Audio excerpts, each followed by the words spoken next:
اعوذ باللہ من الشیطان الرجیم بسم اللہ الرحمن الرحیم 11واں پارہ سورہ یونس۔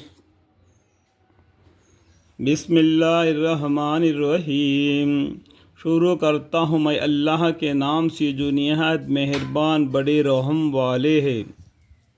یہ پرحکمت کتاب یعنی قرآن کی آیتیں ہیں۔ یہ قرآن کی آیتیں ہیں، یہ اللہ کی طرف سے نازل ہوا جبریل علیہ السلام کے ذریعہ ہمارے محمد مصطفیٰ صلی اللہ علیہ وسلم پر۔ یہ قرآن کی آیتیں اس لیے نازل ہوا تمام دنیا جہان والوں کو اندھیرے سے نکال کر نور کی طرف لے آئے، یعنی اہدنا الصراط المستقیم کی طرف لائے۔ اس قرآن پر ایمان لایا وہ مسلمان ہو گیا، اس کو نافرمانی اس کے پر ایمان جو نہیں لایا منکر رہا وہ اللہ کا دشمن ہو گیا، کیونکہ اللہ کا حکم کو نہیں مانا۔ یہ پرحکمت کتاب یعنی قرآن کی آیتیں ہیں۔ کیا ان مکہ کے لوگوں کو اس بات سے تعجب ہوا کہ ہم نے ان میں سے ایک شخص کے پاس وہی بھیجی دی کہ سب آدمیوں کو احکام خداوندی کے خلاف کرنے پر ڈرائے؟ جیسا میں ابھی بھی بولا تھا، سبھی آدمی کو احکام خداوندی سے خلاف کرنے سے ڈرائے، اور جو ایمان لے آئے ان کو یہ خوشخبری سنائے کہ ان کے رب کے پاس پہنچ کر ان کو پورا مرتبہ ملے گا۔ یعنی قرآن کے پر جو ایمان لایا، اپنے زندگی کو سدھرا دیا اور پیغمبر صلی اللہ علیہ وسلم کو طور طریقے کو آزمایا، تو اللہ کے پاس پہنچ کر اس کو خوشخبری ہے، یعنی جنت کا نعمتیں ہے۔ کافر کہنے لگے کہ نعوذ باللہ، یہ شخص تو بلا شک سریا جادوگر ہے۔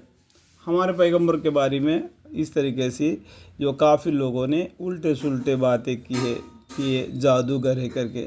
اس سے پہلے بھی جتنے بھی پیغمبر آئے ان کو بھی یہ لوگوں نے ایذائے پہنچائے، تو ہمارے پیغمبر صلی اللہ علیہ وسلم کو اللہ تعالیٰ بولتے ہیں آپ ان کے بارے میں تنگ دل نہ ہو، کیونکہ آپ کو ہی نہیں بلکہ اس سے پہلے جتنے بھی پیغمبر آئے ان سب کو بھی یہ لوگ ایذا پہنچائے۔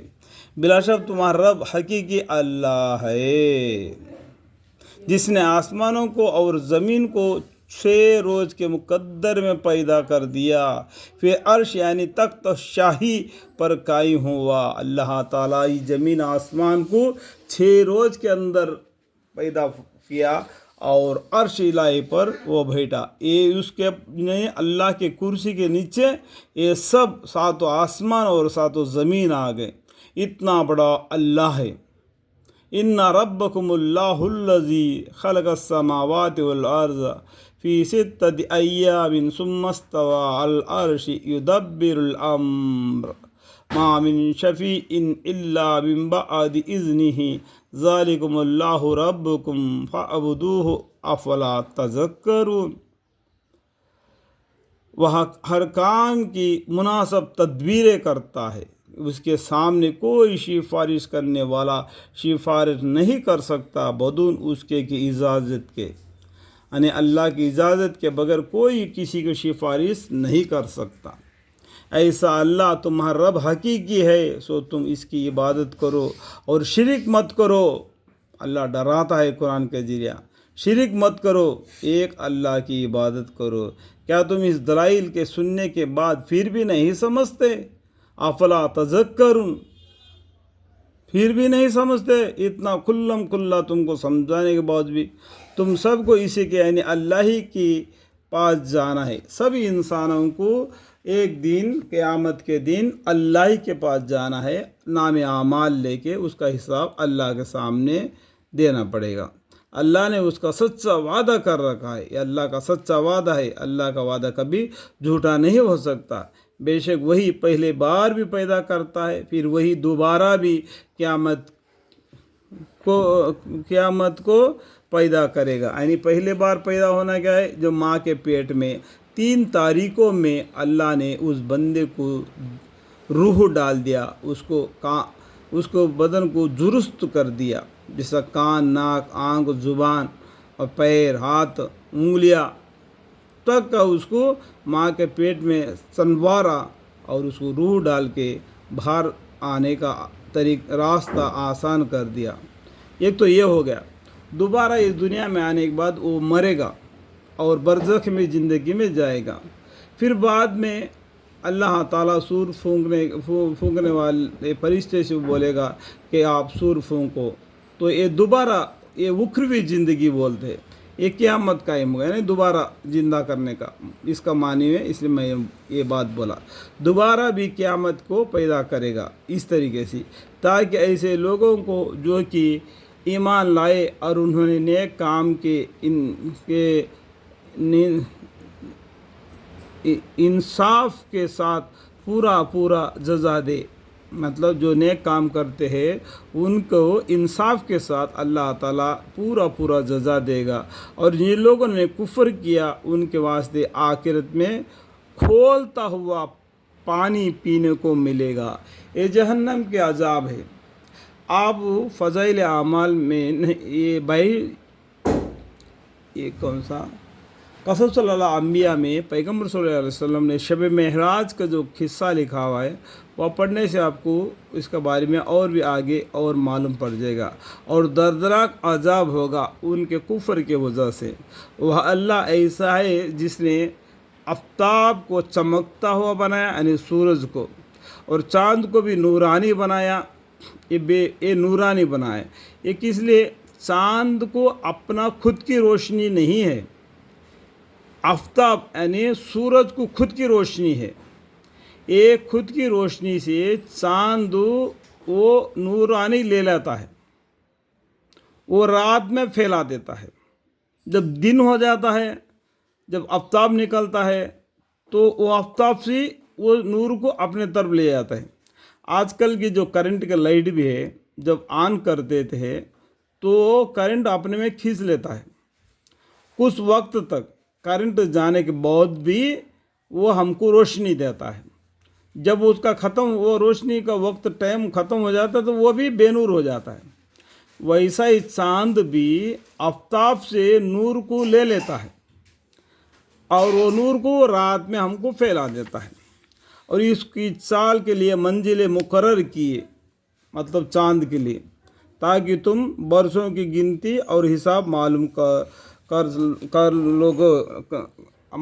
کر لیا کرو۔ یعنی ہم مسلمان لوگ کس سے روزہ پکڑتے ہیں؟ چاند سے، تاکہ برسوں کی گنتی حساب معلوم کر لیا کرو۔ چاند سے ہم مسلمان لوگ برسوں کا گنتی لگاتے ہیں۔ جو ہندو لوگ، انگریزی لوگ کیا کرتے ہیں، وہ سورج نکلنے سے اور رات کے 12 بجے سے وہ لوگ کیلنڈر کو بدلتے ہیں۔ اس میں اور ہمارے میں 32 سال یا 36 سال میں 1 سال کا فرق آ جاتا ہے جو زکوٰۃ دینے میں۔ زکوٰۃ کا قصے میں آپ کو پڑھنے سے معلوم ہو جائے گا۔ اس لیے ہم مسلمانوں کا اللہ تعالیٰ نے چاند سے برسوں کا گنتی کا حساب معلوم کر لیا کرو۔ اللہ تعالیٰ نے یہ چیزیں بے فائدہ نہیں پیدا کیا، وہ یہ دلائل ان لوگوں کو صاف بتلا رہے ہیں جو دانش رکھتے ہیں۔ بلا شک رات اور دن کے ایک کے بعد دیگرے آنے میں اللہ تعالیٰ کے لیے جو کچھ آسمان اور زمین میں پیدا کیا ہے، ان سب میں ان لوگوں کے واسطے توحید کے دلائل موجود ہے۔ ایک اللہ ہے، اسی کا حکم چلتا ہے، اسی کے راضی سے یہ دنیا بنی ہے، اسی کے راضی سے یہ زمین اگتا ہے۔ اگر 2 اللہ ہوتے، اگر 3 اللہ ہوتے تو آپس میں جھگڑا کر لیتے، کوئی بولتا ہے بارش لانا، کوئی بولتا ہے بارش نہیں لانا، کوئی بولتا ہے یہ اناج پکانا، کوئی بولتا ہے وہ اناج نہیں پکانا۔ جیسا کہ آج کل جو پولیٹیکل میں چلتا ہے کہ ایک دوسرے پر نفرتیں کیسا نکال لیتے ہیں۔ اگر 2 یا 3 ہوتے تو وہ بھی آپس میں لڑ بھڑ لیتے، ایسا نہیں۔ توحید مانی ایک اللہ ہے، اسی کا حکم چلتا ہے، ایک ہی حکم چلتا ہے زمین میں اور آسمان میں۔ اس کے لیے توحید کے دلائل ہے، جو ڈر مانتے ہیں، جو اللہ سے ڈرتے ہیں، ان کے لیے یہ توحید کی نشانیاں ہیں۔ جن لوگوں کو ہماری پاس آنے کا کھٹکا نہیں ہے اور دنیا زندگی پر راضی ہو گئے، آخرت کے طلب اصلاح نہیں کرتے، اس میں جی لگا بیٹھے ہیں، آئندہ کی کچھ خبر نہیں، اور جو لوگ ہمارے آیتوں سے بالکل غافل ہے، جیسا کہ دنیا میں پھنس گئے، بس یہی دنیا ہے، یہی ہم جینا ہے، دوبارہ مرنا ہے، دوبارہ جینا ہے، دوبارہ مرنا ہے، یعنی ڈیتھ اینڈ لائف، یہی دنیا سمجھ کر جو زندگی گزارتے ہیں وہ غافل میں ہے۔ یہ زندگی ایک ہی مرتبہ ملتا ہے، اس کے بعد میں اس کا حساب کتاب ہوگا کہ جنت یا دوزخ کا۔ یہ اپنے ان چیزوں پر گھمنڈ نکالتے ہیں۔ یہ کچھ دن کے لیے انسان کو یہ دنیا کے ہر چیز استعمال کے لیے دے دیا، تاکہ اس کو استعمال کرتے ہوئے اپنے زندگی بسر کرو۔ ایک دن تم کل قیامت کے دن اللہ کے سامنے جاؤ گے، تو اس ٹائم پر تمہارے پاس یہ دنیا نہیں ہوگی، بلکہ نام اعمال ہوگی، اسی پر تمہارا جزا اور سزا دیا جائے گا۔ ایسے لوگوں کا ٹھکانہ ان کے اعمال کے وجہ سے دوزخ ہے، اللہم اغفر لی۔ اور یقیناً جو لوگ ایمان لائے اور انہوں نے نیک کام کیے، ان کا رب بوجھ ان کے مومن ہونے کی ان کو مقصد تک یعنی جنت تک پہنچا دے گا۔ ایک اللہ پر ایمان لانا اور رسول اللہ صلی اللہ علیہ وسلم پر ایمان لانا، کل قیامت کے دن دوبارہ جی اٹھنا، اللہ کے سامنے حساب دینا، اس پر ایمان لایا تو مومن ہو گیا۔ مومن کے لیے اللہ تعالیٰ نے جنت مقرر کر دیا ہے۔ ان کے مسکینوں کے نیچے نہریں جاری ہوں گی۔ چین کے باغوں میں ان کے من سے یہ بات نکلے گا کہ سبحان اللہ، اور ان کا باہم سلام اس میں یہ ہوگا السلام علیکم، اور ان کی اس وقت کہ ان کی باتوں میں آخری بات یہ ہوگی کہ الحمدللہ رب العالمین۔ جنتی آدمیوں کے بارے میں بولتے ہیں، اللہ کے شکر گزاری کرتے رہیں گے جنت میں بھی۔ اللہ کا لاکھ لاکھ شکر ہے، اللہ تعالیٰ نے گناہوں کو معاف کرنے کا جو وعدہ کر رکھا ہے کہ جو بھی بھائی غلطی کرتا ہے کہ ابھی موقع ہے، اللہ کے سامنے توبہ استغفار کرے، اپنے اعمال کو درست کرے، انشاءاللہ تمام مسلمانوں کو، تمام مسلمان عورتوں کو، تمام مومن مردوں کو، تمام مومن عورتوں کو، اور مجھے، میری بیوی، میرے بچے، میرا پورا خاندان وسیلہ تا قیامت نسل و نسل کو، ان سب کو اللہ کے سامنے توبہ استغفار کر کے اللہ کی رحمت، آپ کی فضل، اللہ کے فضل کا جستجو میں اپنی زندگی دین اسلام کے راہ میں گزارنے کی توفیق عطا فرمائے۔ آمین ثم آمین والحمدللہ رب العالمین۔ یہاں تک سورہ یونس کا پہلا رکوع ختم ہو چکا۔